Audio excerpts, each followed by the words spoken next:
नमस्कार, स्वागत है आपका न्यूज वॉच भारत पर। मैं आपके साथ खुशी सिंह।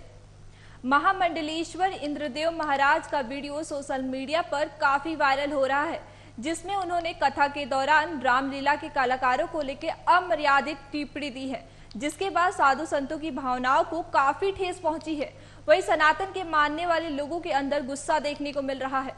कथावाचक महामंडलेश्वर के द्वारा एक प्रेस कॉन्फ्रेंस कर मामले की जानकारी देते हुए सभी साधु संतों से सार्वजनिक रूप से माफी मांगी है। वहीं उन्होंने अपने वायरल वीडियो को लेकर बोला कि काफी दिनों पहले कथा के दौरान भक्तों को बचपन की बातें बता रहा था कि गांव में रामलीला करने वाले कलाकार जो कि श्री राम और सीता जी और अन्य कलाकार जिस तरह से पर्दे के पीछे शराब और अन्य चीजों का सेवन करते थे, जो बिल्कुल सही नहीं था।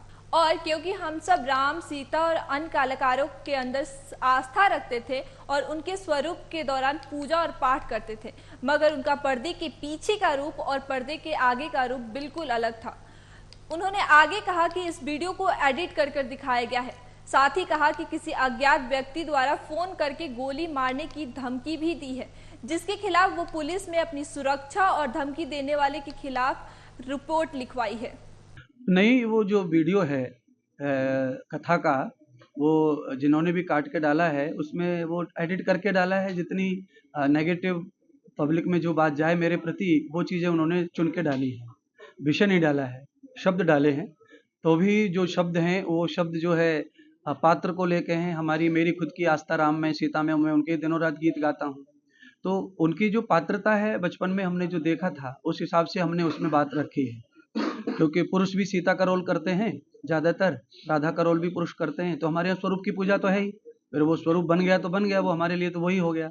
और बाद में जब उनकी स्थिति रहती, वो स्थिति रहती है, वो मैंने कही। तो कभी कभी जो स्थिति मैंने कहा था कि वो जोकर जो रहते हैं रामलीला में, तमाशा टाइप हंसाने के लिए करते हैं, तो वो संतरा और ब्लाउज की जो बात है वो उस तरह की हास्यप्रद बात है जोकर को लेकर की थी, पर सीता जी का नाम उसमें आया गलती से। तो मैं चाहता हूँ कि जो शब्द हैं वो शायद किसी को नहीं अच्छे लग रहे होंगे और व्यासपीठ से बोले गए हैं, और आज किसी ने उस तरह को कट करके डाला है। वो कई साल की कथा का है, पहले कभी सुना होगा, लोगों ने नहीं ध्यान दिया तो डाला है किसी ने चुन के। तो वो शब्द अगर गौरवान्वित या व्यासपीठ के लिए अच्छे नहीं है तो मैं भी उसको स्वीकार करता हूँ कि वो अच्छे नहीं है तो नहीं है, मान लीजिए, चाहे वो मेरे मुंह से निकले हों चाहे कहीं से भी निकले हों। नहीं, मैं सभी रामलीला के जो कलाकार हैं या मंडली मालिक हैं या साधु संत हैं, मैं उनसे कहूँगा कि अगर उनको इन शब्दों से कोई घात पहुँच रहा है, उनको श्रद्धा में कोई ठेस पहुँच रही है, तो मैं इन शब्दों के लिए क्षमा याचना करता। हाँ, आज एक फ़ोन आया था किसी का कि मैं आज ही गोली से मार दूंगा, ऐसा फ़ोन भी आया है। उसका नंबर हमने रख लिया निकाल के, तो आज शाम तक जो है गोली से मार दूंगा, ऐसा उसका फ़ोन आया था। धमकी भरा फ़ोन आया है, फ़ोन रखा है हमारे पास, निकाल लिया है हमने।